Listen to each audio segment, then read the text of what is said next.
Phone cut ಮಾಡಿದ್ರೆ reason ಅಲ್ಲ ಹೇಳ್ರಿ ತಿಳ್ಕೊಳ್ಳಿ. ಬೆಳಗ್ಗೆ ಸರ್ ನೋಡಿ ಪಶ್ಚಾತ್ತಾಪ ಏನೋ ಅಂತ ಅನುಭವಿಸ್ಬೇಕಾಗತ್ತೆ ಹೇಳ್ರಿ ತಿಳ್ಕೊಳ್ಳಿ. ಆಮೇಲೆ ಸರ್ ನೋಡಿ ಸರ್ ನನ್ನ ಎದುರು ಹಾಕೊಂಡ್ರೆ ಬೆಳಗ್ಗೆ ಪಶ್ಚಾತ್ತಾಪ ಏನೋ ಅಂತ ಎದುರಿಸ್ಬೇಕಾಗತ್ತೆ ಹೇಳ್ರಿ ನೋಡಿ ಸರ್, ಅದು ಮಧ್ಯದಲ್ಲಿ ಕಟ್ಟಿದ್ದಾರೆ, ಅದನ್ನ ಕಟ್ಬಿಟ್ಟು ನಾನು ನಿಮ್ಮವರಿಗೆ ಇನ್ಫಾರ್ಮ್ ಮಾಡಿದೀನಿ.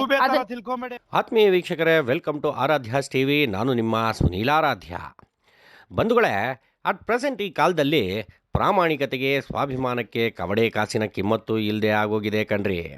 ಈ ಕಾಲದಲ್ಲಿ ಏನಿದ್ರು ಬಕೆಟ್ ಹಿಡ್ಕೊಂಡು ಚಮಚಾಗಿರಿ ಮಾಡ್ಕೊಂಡು ನಯವಾದ ಮಾತುಗಳನ್ನು ಹೇಳ್ಕೊಂಡು ಅಂದರಿಕಿ ಮಂಚಿವಾಡು ಅನಂತರಾಮಯ್ಯ ಅನ್ನೋ ಥರ ಇದ್ದು ಬಿಟ್ಟರೆ ಅಂಥವರು ಮೇಧಾವಿಗಳು, ಅತಿ ನಿಷ್ಠಾವಂತರಾಗಿಬಿಡ್ತಾರೆ. ನಾನು ಯಾಕೆ ಈ ಮಾತುಗಳನ್ನು ಹೇಳ್ತಿದ್ದೀನಿ ಅಂದರೆ, ನಮ್ಮದೇ ಜಿಲ್ಲೆಯ ಶಿಡ್ಲಘಟ್ಟದಲ್ಲಿ ಪ್ರಾಮಾಣಿಕ ಸರ್ಕಾರಿ ಅಧಿಕಾರಿಯೊಬ್ಬರ ಮೇಲೆ ಖಾದಿಯೊಬ್ಬರು ತಮ್ಮ ರೋಷಾವೇಶವನ್ನು ತೋರಿಸಿ ಎಗರಾಡಿದ್ದಾರೆ. ಅದರ ಕುರಿತು ಅಷ್ಟಕ್ಕೂ ವಿಷಯ ಏನು ಅಂತೀರಾ? ಇತ್ತೀಚೆಗೆ ಶಿಡ್ಲಘಟ್ಟ ನಗರದಲ್ಲಿ ಅನೇಕ ಖಡಕ್ ಕೆಲಸಗಳ ಮೂಲಕ ತಾವೊಬ್ಬ ಪ್ರಾಂಪ್ಟ್ ಆ್ಯಂಡ್ ಡೇರ್ ಅಧಿಕಾರಿ ಅಂತ ಗುರುತಿಸಿಕೊಂಡಿದ್ದವರು ಇಂದಿನ ಹಾಲಿ ನಗರಸಭಾ ಆಯುಕ್ತರಾದ ಮಾನ್ಯ ಅಮೃತಾರವರು. ಆಯುಕ್ತರಾಗಿ ಆಸನಕ್ಕೆ ಅಂಟಿಕೊಂಡು ಕೂತ್ಕೊಳ್ಳದೆ ನಗರಸಭೆಗೆ ಬರಬೇಕಿದ್ದ ಆದಾಯಕ್ಕಾಗಿ ರಸ್ತೆಗಿಳಿದು ಕೆಲಸ ಮಾಡುತ್ತಿದ್ದ ವ್ಯಕ್ತಿ ಅಮೃತಾರವರು. ಇದ್ದದ್ದನ್ನು ಇದ್ದ ಹಾಗೆ ಮೂಗಿನ ನೇರವಾಗಿ ಮುಖಕ್ಕೆ ಹೊಡೆದಂಗೆ ಹೇಳಿ ರೆವಿನ್ಯೂ ತರುತ್ತಿದ್ದ ವ್ಯಕ್ತಿ ಅಂದರೆ ತಪ್ಪಾಗಲಾರ್ದು. ಅದನ್ನು ಎಲ್ಲರೂ ನೋಡಿದ್ದೇವೆ ಕೂಡ. ಇಂತಹ ಖಡಕ್ ಅಧಿಕಾರಿಗೆ ಇದೀಗ ಒಬ್ಬ ಖಾದಿ ವ್ಯಕ್ತಿಯಿಂದ ಅಂದರೆ ರಾಜಕಾರಣಿಯಿಂದ ಆಗಬಾರದ ಅವಮಾನವೊಂದಾಗಿದೆ. ವಿಷಯ ಏನಪ್ಪ ಅಂದರೆ, ರಸ್ತೆಗಳಲ್ಲಿ ಬ್ಯಾನರ್ ಅಳವಡಿಸುವ ವಿಚಾರವೊಂದರಲ್ಲಿ ಆಯುಕ್ತರಾದ ಅಮೃತಾ ಮೇಡಮ್ ರವರನ್ನು ಅವಾಚ್ಯ ಶಬ್ದಗಳನ್ನು ಬಳಸಿ ನೇರವಾಗಿ ನಿಂದಿಸಲಾಗಿದೆ. ಶಿಡ್ಲಘಟ್ಟ ವಿಧಾನಸಭಾ ಕ್ಷೇತ್ರದಲ್ಲಿ ಕಳೆದ ಬಾರಿ ಕಾಂಗ್ರೆಸ್ ಪಕ್ಷದಿಂದ ಚುನಾವಣೆಯಲ್ಲಿ ಸ್ಪರ್ಧಿಸಿ 3ನೇ ಸ್ಥಾನ ಪಡೆದುಕೊಂಡಿದ್ದ ಪರಾಜಿತ ಅಭ್ಯರ್ಥಿಯಾದ ರಾಜೀವ್ ಗೌಡರೇ ಅಮೃತಾರನ್ನು ನಿಂದಿಸಿರೋ ಆ ರಾಜಕಾರಣಿ. ನಗರದ ಕೋಟೆ ಸರ್ಕಲ್ನಲ್ಲಿ ಯಾವುದೇ ಅನುಮತಿ ಪಡೆಯದೆ ಅಳವಡಿಸಲಾಗಿತ್ತು ಎನ್ನಲಾದ ದೊಡ್ಡ ಗಾತ್ರದ ಶುಭಾಶಯ ಕೋರುವ ಫ್ಲೆಕ್ಸನ್ನು ಸಾರ್ವಜನಿಕರ ಹಿತದೃಷ್ಟಿಯ ಸಲುವಾಗಿ ತೆರವುಗೊಳಿಸಿದ್ದೇ ಈ ಇಡೀ ಘಟನೆಗೆ ಕಾರಣ ಎಂದು ತಿಳಿದು ಬಂದಿದೆ. ಉಳಿಸಿದ್ದ ಫ್ಲೆಕ್ಸ್ ಬೋರ್ಡ್ಗಾಗಿ ರಾಜೀವ್ ಗೌಡರು ಆಯುಕ್ತರಾದ ಅಮೃತಾರವರಿಗೆ ಫೋನ್ ಕರೆ ಮಾಡಿ ಅವಾಚ್ಯ ಶಬ್ದಗಳಿಂದ ಮಾತನಾಡಿ ಧಮಕಿ ಹಾಕಿರುವ ಆಡಿಯೋ ಕ್ಲಿಪ್ಗಳು ಈಗ ಎಲ್ಲೆಡೆ ವೈರಲ್ ಆಗಿವೆ. ಆ ಆಡಿಯೋ ಕ್ಲಿಪ್ಗಳನ್ನು ನೀವು ಒಮ್ಮೆ ಕೇಳಿಸಿಕೊಂಡು ಪುಣ್ಯ ಕಟ್ಕೊಂಡ್ಬಿಡಿ. Hello sir. Hello hello madam, ಅದು ಬ್ಯಾನರ್ ಬಿಚ್ಚಕ್ಕೆ ಹೇಳಿದ್ರಾ? ಇಲ್ಲ ಸರ್, ಅದು ಒಂದು ಬ್ಯಾನರು ಆ ರೋಡ್ ಕೋಟೆದಲ್ಲಿ ಮಧ್ಯದಲ್ಲಿ ಹಾಕ್ಬಿಟ್ಟಿದ್ರಂತೆ. ಅದೇನೋ ಗಾಡಿಗಳಿಗೆ ಗುದ್ಕೊಂಡು ಹೋಗ್ಬಿಟ್ಟಿದ್ದಾರೆ. ಅವ್ರು ಯಾರೋ ಪಬ್ಲಿಕ್ ಕಂಪ್ಲೇಂಟ್ ಮಾಡ್ತಾ ಇದ್ರು ಅಂದ್ಬಿಟ್ಟು ನಾನು ಅಪ್ಸರ್ ಅವ್ರಿಗೆ ಹೇಳಿದ್ದೆ, ಸರ್ ಒಂಚೂರು ಸೈಡಲ್ಲಿ ಕಟ್ಕೊಳಕ್ ಹೇಳಿ. ಬ್ಯಾನರ್ ಏನೋ ಬಿಚ್ಚಿದಿರಿ ಅಂತಂದ್ರೆ ಬಂದ್ ಬೆಂಕಿ ಹಚ್ಚಿಸ್ಬಿಡ್ತೀನಿ ಅಷ್ಟು ಹೇಳಿದೀನಿ. ನಾನು ಇನ್ನ ಒಳ್ಳೆತನ ನೋಡಿದಿರಿ, ಕೆಟ್ಟತನ ನೋಡಿಲ್ಲ. ಸರ್ ಒಂದ್ ನಿಮಿಷ, ಬ್ಯಾನರ್ ಬಿಚ್ಬಿಟ್ಟದು ಆಫೀಸಲ್ಲಿ ಇದೆ ಸರ್, ಅದನ್ನ ಮಧ್ಯದಲ್ಲೆಲ್ಲ ಕಟ್ಟಿದ್ದಾರೆ, ಆಕ್ಸಿಡೆಂಟ್ ಆಗಿದೆ ಅಂತೆ. ತರ ತಿಳ್ಕೊಂಬೇಡಿ ನನ್ಗೆ. ಸರ್ ಒಂದ್ ನಿಮಿಷ ಕೇಳಿ, ಅದು ಆಕ್ಸಿಡೆಂಟ್ ಆಗಿದೆ ಸರ್, ಪಬ್ಲಿಕ್ ಇಂದ ಕಂಪ್ಲೇಂಟ್ ಬಂದಿದೆ. ಕಂಪ್ಲೇಂಟ್ ಬಂದ್ರೆ ಬ್ಯಾನರ್ ಹೆಂಗ್ ಕೀಳ್ತೀರಿ? ಬ್ಯಾನರ್ ಕಿತ್ತಿಲ್ಲ ಸರ್, ತೆಗ್ಬಿಟ್ಟು ಅದು ಆಫೀಸಲ್ಲಿ ಇಟ್ಟಿದ್ದಾರೆ. ನಾನು ಯಾವನ್ ಬಿಚ್ಚಿದ ಸರಿ ಅಂದ್ರೆ ನೋಡ್ತೀನಿ ನಾನು ಏನು ಅಂತ. ಆಮೇಲೆ ತಂದೀಗ ಎಲ್ಲ ಮಾತಾಡ್ಬೇಡಿ, ಅದ್ ನಮ್ ಎಂಪ್ಲಾಯೀಸ್ ಗಳು ಬಿಚ್ಚಿರೋದು, ಅಲ್ಲಿ ಆಕ್ಸಿಡೆಂಟ್ ಆಗಿದೆ, ಅದಕ್ಕೆ ತೆಗ್ದಿಟ್ಟಿದ್ದಾರೆ ಸರ್. ಅದನ್ನ ಕಲೀಸ ತಿಳ್ಕೊಂಡ್ರೆ ಮನುಷ್ಯ ಅಲ್ಲ. ನಾನು ಹೇಳಿರ್ತೀನಿ, ಈಗ ಎಲ್ಲ ಕರ್ಕೊಂಡ್ ನಾಳೆ ಬಿಟ್ಟು ಓಡ್ಬಿಡ್ಬೇಕು ತಾಲೂಕಾ ಕೆಲಸ. ಸರ್ ನೋಡಿ, ಅವರು ಫಸ್ಟ್ ಪರ್ಮಿಷನ್ ಹೇಳಿ ಏನು ಮಾಡಿಲ್ಲ, ಬ್ಯಾನರ್ ಕಟ್ಬಿಟ್ಟು ಹೋಗಿದ್ದಾರೆ. ಅದ್ ಅಟ್ಲೀಸ್ಟ್ ಸೈಂಟಿಫಿಕ್ ಆಗು ಕಟ್ಟಿಲ್ಲ ಸರ್, ಮಧ್ಯ ರೋಡಲ್ಲಿ ಕಟ್ಟಿದ್ದಾರೆ. ಆಕ್ಸಿಡೆಂಟ್ ಆದ್ರೆ ನಾವು ರೆಸ್ಪಾನ್ಸಿಬಲ್ ಆಗಿರ್ತೀವಿ ಅದಕ್ಕೆ. ಲಾಸ್ಟ್ ಟೈಮ್ ಹಂಗೆ ಅಲ್ಲಿ ಕಟ್ಟಿದ್ ಬ್ಯಾನರ್ ಬಿಚ್ಚ ಆಮೇಲೆ ಬ್ಯಾನರ್ ಕಟ್ಸಿದೀನಿ. ಈಗ ಹೇಳ್ತಾ ಇದೀನಿ, ಒಳ್ಳೆ ತರವಾಗಿದ್ರೆ ಸರಿ, ಏನಿಲ್ಲ ಡಿಫರೆನ್ಸ್ ಮಾಡ್ರೆ ಅವನ ಒಂದ್ ಸೆಕೆಂಡ್ ಕೆಲಸ ಮಾಡಕ್ಕಾಗಲ್ಲ. ನೋಡಿ ಸರ್, ನೀವು ಕರೆಕ್ಟ್ ಆಗಿ ಮಾತಾಡಿ ಸರ್. ಇಲ್ಲಿ ಎಂಪ್ಲಾಯೀಸ್ ಗಳ ಮೇಲೆ ಅಂತೆಲ್ಲ ಬೈಬೇಡಿ. Everybody has a responsibility. ನೀವು ಅಲ್ಲಿ ಅವ್ರಿಗೆ ಫಸ್ಟ್ ಆಫ್ ಆಲ್ ಅವ್ರ ಪರ್ಮಿಷನ್ ಕೊಟ್ಟೆ, ಅದು ತಗೊಂಡೇ ಇಲ್ಲ ಅವರು.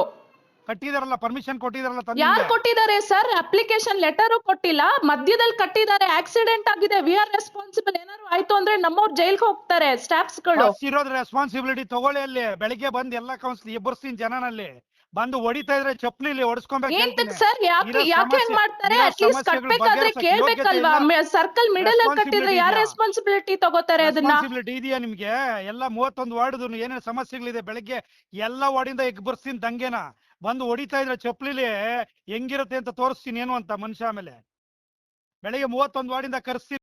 ಅಪ್ಸರ್ ಅವ್ರಿಗೆ ಹೇಳಿಲ್ವಾ ಸರ್ ಅದನ್ನ? ನಾನು ರೆಸ್ಪಾನ್ಸಿಬಲ್ ಅಲ್ವಾ ನೀವು? Commissioner, responsible commissioner. ಒಂದು ಬ್ಯಾನರ್ ಪರ್ಮಿಷನ್ ಇದ್ರೆ ಹುಚ್ಚ ಅನ್ಕೊಂಡ್ಬಿಟ್ಟಿದ್ದೀರಾ ನನ್ಗೆ. ಯಾವನ್ಗೋ ಕೈಗೊಂಬೆ ಸರ್ ಕೆಲಸ ನೋಡಿ ಮಾಡಕ್ ಸರ್, ಬಂದಿದ್ರಲ್ಲಿ. ನೀವು ಯಾಕೆ ಹಿಂಗ್ ಮಾತಾಡ್ತಾ ಇದ್ದೀರಾ ನನಗೆ ಗೊತ್ತಾಗ್ತಾ ಇಲ್ಲ. ರೆಸ್ಪಾನ್ಸಿಬಲ್ ಅಲ್ಬೇನ್ರಿ ನೀವು? ನಾ ಫಸ್ಟ್ ಇವಾಗ ಅದನ್ನೇ ಹೇಳಿರೋ ಸರ್ ಕೆಲಸ ಹೇಳ್ತಾ ಇರೋದು. ಮಾಡ್ರಿ. ನಮ್ಗೆ ಕೇಳಿ, ಇಲ್ಲಿ ಬೆಳಗ್ಗೆ ಬಂದಿದ್ದಾರೆ ನಮ್ ರೆಸ್ಪಾನ್ಸಿಬಲ್ ಅಲ್ವಾ ಸ್ಟಾಫ್ಸ್. ನೀವು? ಹಾ ಪರ್ಮಿಷನ್ ಇಲ್ದ ಒಂದ್ ಬ್ಯಾನರ್ ಇದ್ರೆ ಬೆಂಕಿ ಹೇಳ್ತಿದ್ದೀನಿ, ಹೊಡ್ಸ್ತೀನಿ ಅಂದ್ರೆ ಹಂಗಿಂಗಲ್ಲ ಜನಗಳ ಕೈಲಿ ಹೆಂಗ್ ಹೊಡಿಸ್ತೀನಿ ನೋಡಿ. ಏನ್ ಸರ್ ಹಂಗ್ ಮಾತಾಡ್ತಾ ಇದ್ದೀರಾ ನೀವು? ಏನ್ ಹಂಗ್ ಹೊಡಿಸ್ತೀನಿ ಮಾತಾಡ್ತೀರಿ? ಅಂದ್ರೆ ಹೆಂಗ್ ಏನ್ ಬಿಚ್ಚಿದ್ರಿ ಸ್ಟಾಫ್ಸ್ ನೀವು? ಗಳಿಗೆ ಹೊಡಿಸ್ತೀರಾ? ಕೆಲ್ಸ ರೆಸ್ಪಾನ್ಸಿಬಿಲಿಟಿ ಇದ್ರೆಲ್ಲ ಕೆಲಸ ಮಾಡ್ರಿ. ಅಲ್ಲಿ ರೆಸ್ಪಾನ್ಸಿಬಿಲಿಟಿ ಕೆಲಸ ಮಾಡಿದಿರಲ್ಲ, ಈಗ ನಾಳೆಯಿಂದ ರೆಸ್ಪಾನ್ಸಿಬಿಲಿಟಿ ಕೆಲಸ ಮಾಡಿಸ್ತೀನಿ ಮಾಡಿ. ನಾನ್ ಚೆಕ್ ಮಾಡಿ ಮಾತಾಡ್ತೀನಿ ಸರ್. ಸಲೀಸ್ ಅನ್ಕೊಂಬಿಟ್ರ ಅವತ್ತೇನೋ ಒಂದ್ ಇದ್ ಕೊಟ್ರಿ ಅಂತ ಹೇಳ್ಬಿಟ್ಟು, ಅವಕಾಶ ಕೊಟ್ಟೆ ಅಂತಂದ್ರೆ ಕಿತ್ತಾಕ್ಬಿಟ್ಟು ಎತ್ಕೊಂಡೋಗಿ ಇನ್ನೊಬ್ಬ ಸರ್ ನೋಡಿ, ಹಂಗೆಲ್ಲ ಮಾತಾಡ್ಬೇಡಿ ಸರ್ ನೀವು. ನಮ್ಮ ಕಿತ್ ಇನ್ನೊಬ್ರದ್ದು ಹೆಂಗ್ರಿ ಕಟ್ತೀರಿ? ಯಾವ್ದ್ ಕಟ್ಟಿದ್ದಾರೆ ಸರ್? ಯಾವ್ದ್ ಕಟ್ಟಿದ್ದಾರೆ? ಅಲ್ಲಿರೋದು ಆ ಇಡೀ ಇದ್ರಲ್ಲಿ ನಿಮ್ದೇ ಬ್ಯಾನರ್ಸ್ ಗಳು ಇರೋದು. ಗೊತ್ತಿಲ್ವಾ ನೀನು? ಯಾರ್ ಮಾತ್ ಕೇಳಿ ಎಲ್ ಮಾಡ್ದೆ ಅಂತ ಗೊತ್ತಿಲ್ವಾ ನನಗೆ? ಯಾವ್ದ್ರದ್ದು? ತಾಳ್ಮೆಯಿಂದ ಇದೀನಿ ಅವತ್ ನಾನು. ಯಾರ್ ಮಾತ್ ಕೇಳಿ ಏನ್ ಮಾಡ್ದೆ ಅಂತ ಗೊತ್ತಿದೆ ನನ್ಗೆಲ್ಲ. ಹಲೋ, ಫೋನ್ ಕಟ್ ಮಾಡಿದ್ರೆ ರೀಸನ್ ಅಲ್ಲ ಹೇಳಿರ್ತೀನಿ ತಿಳ್ಕೊಳ್ಳಿ. ಬೆಳಗ್ಗೆ ಸರ್ ನೋಡಿ ಪಶ್ಚಾತ್ತಾಪ ಏನೋ ಅಂತ ಅನುಭವಿಸ್ಬೇಕಾಗತ್ತೆ ಹೇಳಿರ್ತೀನಿ ತಿಳ್ಕೊಳ್ಳಿ. ಆಮೇಲೆ ಸರ್ ನೋಡಿ ಸರ್, ನನ್ನ ಎದುರು ಹಾಕೊಂಡ್ರೆ ಬೆಳಗ್ಗೆ ಪಶ್ಚಾತ್ತಾಪ ಏನೋ ಅಂತ ಎದುರಿಸ್ಬೇಕಾಗತ್ತೆ ನೋಡಿ ಸರ್, ಅದು ಮಧ್ಯದಲ್ಲಿ ಕಟ್ಟಿದ್ದಾರೆ. ಅದನ್ನ ಪಶ್ಚಾತ್ತಾಪ ಕಟ್ಬಿಟ್ಟು ಏನೋ ನಾನು ಎದುರಿಸ್ಬೇಕಾಗತ್ತೆ. ನಿಮ್ಮವರಿಗೆ ಇನ್ಫಾರ್ಮ್ ಮಾಡಿದೀನಿ. ಗೂಬೆ ಅಲ್ಲ ನಾನು. ಏನೋ ನಮ್ಮವ್ರು ಯಾರೊಬ್ರು ಇದಾರೆ ಅಂತ ಅನ್ನೋದಕ್ಕೋಸ್ಕರ ಮನೆ ತನಕ ಬಂದೋಗಿರೋ ಸುಮ್ನೆ ಇದೀನಿ. ಏನೇನ್ ನಡೀತಾ ಇದೆ ಎಲ್ಲ ಗೊತ್ತಾಗ್ತಾ ಇದೆ ನನಗೆ. ಆದ್ರೂ ಕೂಡ ತಾಳ್ಮೆಯಿಂದ ಇದೀನಿ. ಏನೇನ್ ನಡೀತಾ ಇದೆ ತಾಳ್ಮೆಯಿಂದ ಇದೀನಿ. ಫಸ್ಟ್ ಅಲ್ಲಿ ಬ್ಯಾನರ್ ಕಟ್ಟಿದ್ರೆ ಸರಿ, ಇಲ್ಲ ಅಂದ್ರೆ ಬೆಳಿಗ್ಗೆ ಪಶ್ಚಾತ್ತಾಪ ಅನುಭವಿಸ್ಬೇಕಾಗತ್ತೆ ಹೇಳ್ರಿ ಸರ್. ಮಿಡಲ್ ರೋಡ್ ಅಲ್ಲಿ ಪಕ್ಕದಲ್ಲಿ ಕಟ್ಕೊಳ್ಳಿ. ಆ ಕೋಟೆ ಸರ್ಕಲ್ ಅಲ್ಲಿ ಆಕ್ಸಿಡೆಂಟ್ ಆಗ್ತಾ ಇದೆ ಸರ್. ಬೆಳಗ್ಗೆ ಆಕ್ಸಿಡೆಂಟ್. ಆಫೀಸ್ ಹತ್ರ ಇಟ್ಕೊಳ್ಳೋಂಥದ್ದೇನಿದೆ ಅಲ್ಲೇ ಕಟ್ಸ್ಬೇಕಾಗಿತ್ತು ಅದನ್ನ. ಸರ್ ನೋಡಿ, ಅವರಿಗೆ ಕೇಳಿ ಸರ್, ಇಲ್ಲಿ ಒಂದ್ ನಿಮಿಷ. ನಿಮ್ಮವ್ರ ಕೌನ್ಸಿಲರ್ಸ್ಗೆ ಅಪ್ಡೇಟ್ ಮಾಡಿದೀವಿ. ಆಫೀಸ್ ಹತ್ರ ಇದೆ ಸರ್, ಅದನ್ನ ಸ್ವಲ್ಪ ಪಕ್ಕದಲ್ಲಿ ಕಟ್ಸಿ ಅಂತ ನಾವು ಹೇಳಿದೀವಿ ಅವರಿಗೆ. ಬೆಳಗ್ಗೆಯಿಂದ ಹೇಳ್ತಾ ಇದೀರಲ್ಲ ರೆಸ್ಪಾನ್ಸಿಬಲ್ ಇದೆ ಅಂತ. ಬೆಳಗ್ಗೆಯಿಂದ ವಾರ್ಡ್ ಅಲ್ಲಿ 100 ಪ್ರಾಬ್ಲಮ್ ಇದೆ. 31 ವಾರ್ಡ್ಗೂ ತಂದು ಕೂರಿಸ್ತೀನಲ್ಲಿ. ಪ್ರಾಬ್ಲಮ್ ಸಾಲ್ವ್ ಮಾಡ್ಲಿಲ್ಲ ಅಂದ್ರೆ ಓಡ್ಬಿಡ್ಬೇಕು ಬಿಟ್ಟು ತಾಲೂಕ್ನ. ಆ ಕೆಲಸ ಕೊಡ್ಲಿಲ್ಲ ಅಂದ್ರೆ ನಮ್ಮ ಅಪ್ಪನ್ ಹುಟ್ಟಿದ ಮಗನೇ ಅಲ್ಲ ಹೇಳಿರ್ತಿದ್ದೀನಿ. ಈಗ ಹೇಳ್ತಿದ್ದೀನಿ, ಸಮಸ್ಯೆ ರೆಸ್ಪಾನ್ಸಿಬಿಲಿಟಿ ಇದೆಯಲ್ವಾ ನಿಮ್ಗೆ? ರೆಸ್ಪಾನ್ಸಿಬಿಲಿಟಿ ಏನು ಅಂತ ತೋರಿಸ್ತೀನಿ ನಾನು. ರೆಸ್ಪಾನ್ಸಿಬಿಲಿಟಿ ಮಾಡಕ್ಕಾಗ್ಬೇಕು, ಇಲ್ಲ ಓಡ್ಬಿಡ್ಬೇಕು ತಾಲೂಕ್ ಬಿಟ್ಟು. ಕೆಲಸ ಕೊಡ್ತೀನಿ ಈಗ. 31 ವಾರ್ಡಿಂದನೂ ಇರೋ ಸಮಸ್ಯೆಗಳೆಲ್ಲ ಅರ್ಸ್ಲಿಲ್ಲ ಅಂದ್ರೆ ರೆಸ್ಪಾನ್ಸಿಬಿಲಿಟಿ ಏನು ಅಂತ ತೋರಿಸ್ತೀನಿ ಈಗ. ಏನೋ ನಮ್ಮದು ಇದು ಅನ್ಕೊಂಡು ನಾನು ಸುಮ್ನೆ ಕೂತಿದ್ರೆ ನನಗೆ ತೋರಿಸ್ತೀರಾ ನಿಮ್ ದಿಮಾಕು ದೌಲ್ನ? ಸರ್ ಒಂದ್ ನಿಮಿಷ ಕೇಳಿ. ನಾವು ಬೆಳಗ್ಗೆ ನಮ್ದು ಹೆಲ್ತ್ ಇನ್ಸ್ಪೆಕ್ಟ್ರು ಅವ್ರಿಗೆ ಇನ್ಸ್ಪೆಕ್ಟರ್ಗೆ ಹೇಳಿ, ರೆಸ್ಪಾನ್ಸಿಬಿಲಿಟಿ ಇದೆಯಾ ನಿನ್ಗೆ? ಎಷ್ಟು ಬ್ಯಾನರ್ ಇದಾವೆ ಅಲ್ಲಿ ತಾಲೂಕು ಇದ್ರಲ್ಲಿ ಇದಾವ? ಇದಕ್ಕೆಲ್ಲ ಪರ್ಮಿಷನ್ ಕೇಳ್ತೀನಿ. ಬೆಳಗ್ಗೆ ಬಂದು ತೋರಿಸ್ತೀನಿ. ಈಗ ಬಂದು ತೋರಿಸ್ತೀನಿ ಅಲ್ಲಿ. ಇಲ್ಲ ಅಂತಂದ್ರೆ ಕೇಳ್ತೀನಿ ಆಮೇಲೆ ರೆಸ್ಪಾನ್ಸಿಬಿಲಿಟಿ ನಿಮ್ದೇನು ಅಂತ.